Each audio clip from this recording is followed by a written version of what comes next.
নমস্কাৰ বন্ধু বান্ধৱীসকল, মই এটি নতুন ভিডিঅ'লৈ সকলোকে স্বাগতম জনাইছোঁ। ভিডিঅ' দিব পৰা নাই, লাইভ আহিব পৰা নাই, ৰিলছটোকে বনাই দিওঁ আৰু কেতিয়াবা আৰু সকলোকে কৈ আছিলোঁ গাটো ভাল নাই বুলি। আজি সেইকাৰণে হস্পিটেলত বোলো দেখাই আহোঁ একপাক আৰু পৰীক্ষাটো কৰি আহোঁ, ৰিজাল্টটো ভাল আহিবৰ কাৰণে সকলোৱে আশীৰ্বাদ কৰিব। আৰু লগত আছে আমাৰ কৃষ্ণ চদিয়া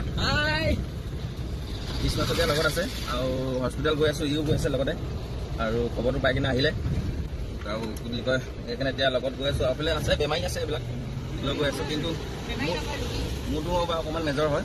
তো সকলোৱে আজি আশীৰ্বাদ কৰক যে ৰিপৰ্ট ভাল আহিবৰ কাৰণে, বেয়া ৰিপৰ্ট নাহিবৰ কাৰণে। আৰু দেখাই মেলি চাওঁ, তাৰপৰা কি দেখাব পাৰোঁ দেখাই আছোঁ আপোনালোকক। এইফালে কিবা ক'বা নেকি? আমি এতিয়া মেডিকেললৈ ওলাইছোঁ।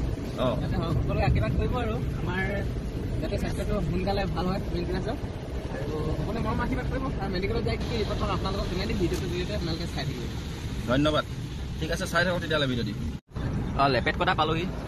আচলতে এইখনেই হয় গেছ কেকাৰ লেপেট কটা, আৰু এইখন মেইন গেটখন হয়। এইখন মেইন গেটখন হৈছে লেপেট কটা। আৰু ইয়াত মানে নবনিবলগীয়া বস্তু নাই, প্লাষ্টিক এলুমিনিয়াম, মানে যিকোনো এটা বস্তু ইয়াতে বনোৱা হয়। এইটো অসমতে মানে ইয়াতকৈ ডাঙৰ প্লেচ এতিয়া বনা নাই, ইয়াত প্ৰথম। বহুত ডাঙৰ হয়, বহুত মানুহে চিনি নাপায় এইডোখৰ জেগা নহয় লেপেট কটা বুলি কৈছিলে। এইখন বস্তু চিনি পাব লাগে, কাৰণ ইয়াত এতিয়া অসমৰ ল'ৰা খুব কমেই চাকৰিয়াল আছে, চব বাহিৰৰ মানুহ। বহুত ডাঙৰ এৰিয়া হয়। এদিন ভৱিষ্যত যদি জীয়াই থাকোঁ আৰু আপোনালোকক দেখাম ভিতৰত সোমাই কিনে। নাই গিলাচত বোকা মাৰি খতম, পুৰা বোকা মাৰিছে গিলাচত। মেডিকেলৰ ৰাস্তাটো সোমাই আহি আছোঁ আৰু মেডিকেল পাম আৰু এতিয়া লাইন পাতি আছে আৰু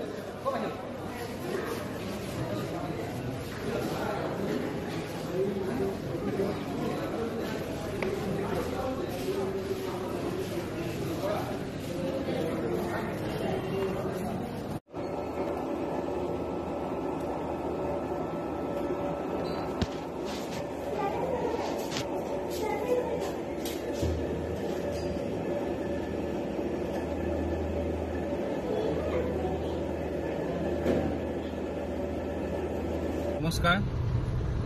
কি বুলি ক'ম, তো মোৰ মানে ৰিপৰ্টটো পালোঁ। এতিয়া মই দেখাবৰ কাৰণে ডক্টৰ এজন বুধবাৰে লগ পাম মেডিকেলত, আৰু সেইটো কাৰণে মই ভাবিলোঁ আমাৰ পাৰ্চনেলি ডক্টৰক দেখাওঁ। আৰু সেইটো কাৰণে তেওঁৰ ওচৰলৈ এতিয়া আহিছোঁ। মই বৰ্তমান এতিয়া মেডিকেলৰ পৰা আহি দিলোঁ আজি, আৰু কি বুলি কয় এতিয়া মই পাৰ্চনেলি ডক্টৰক দেখাব আহিছোঁ, কাৰণ তেওঁতো বুধবাৰ আহিব, মই বুধবাৰলৈকে ৰখি থাকিব নোৱাৰোঁ। সেইটো কাৰণে ৰিপৰ্টটো লৈ কিনে আহি আছোঁ, আৰু তেওঁক দেখাম নিশ্চয়। তেওঁক দেখাই কিনে কি পাওঁ তাৰপিছত জনাম আপোনালোকক। আৰু বিশেষকৈ মোৰ ভিডিঅ'টোৰ যোগেদি মই কেইজনমান খুব মৰম লগা আৰু ফ্ৰেণ্ড আছে, খুব ধন্যবাদ দিছোঁ তেওঁলোকক। আৰু বিশেষকৈ মোৰ সীমা বা আৰু মমী বা দীপালী বা বহুত ধন্যবাদ দিছোঁ, কাৰণ সীমা বা আৰু মমী বা মিনিটে খবৰ লৈ আছে মোৰ ভাগত ফোন কৰি। আৰু দুজন বন্ধুৱে ফোন কৰিছে মোলৈ বাহিৰৰ পৰা, হ'লেও তেওঁলোকে সহায় বিচাৰিছে মোক, মানে চিন্তা নকৰিবা, তোমাক যি সহায় লাগে আমি কৰিম এনেকৈ কৈছে। আৰু দীপালী বা বিশেষকৈ তেওঁলোকক বহুত ধন্যবাদ। আৰু ৰিপৰ্টটো যদি ভাল আহে বুলি আশা কৰোঁ। মই চাবতো নাজানো, এতিয়া ডক্টৰক পাৰ্চনেলিকৈ দেখাবলৈ গৈ আছোঁ মানে। বাকী কি পাওঁ আপোনালোকক জনাম নিশ্চয়। এতিয়া গৈ থাকোঁ, ভিডিঅ'টো এনেই ডাইৰেক্ট কৈ দিছোঁ, মই কোনো এডিটিং কোনো কিবা বুলি নাই, ডাইৰেক্ট ভিডিঅ'টো মই কৈ দিছোঁ। এতিয়া মই মেডিকেলৰ পৰা আহি আছোঁ আৰু গৈ লওঁ তালৈ দেখাম। কিন্তু মই খুব ধন্যবাদ দিলোঁ এই বাকেইজনী। সীমা বা একদম নিজৰ বা নিচিনা দেই, মিনিটে মোক ফোন কৰি খবৰ লৈ আছে। আৰু মমী বাই আজি ৰাতিপুৱা কৰিছে মোক ফোন, আৰু সেইটো কাৰণে ধন্যবাদ দিছোঁ তেওঁলোকক সকলোকে। ঠিক আছে, তেতিয়াহ'লে মই জনাম আপোনালোকক নেক্সট ভিডিঅ'টো তেনেকৈয়ে দি কিনে জনাই দিম কি পাওঁ কি নাপাওঁ। চাই থাকিব, মোৰ ভিডিঅ'টো যোগেও পাব। আৰু কোনোবাই খবৰ ল'বলৈ হ'লে ওপৰত মোৰ ইয়াৰ প্ৰফাইলত মোৰ নম্বৰ দিয়া আছে, ফোন কৰিব পাৰে একো নাই।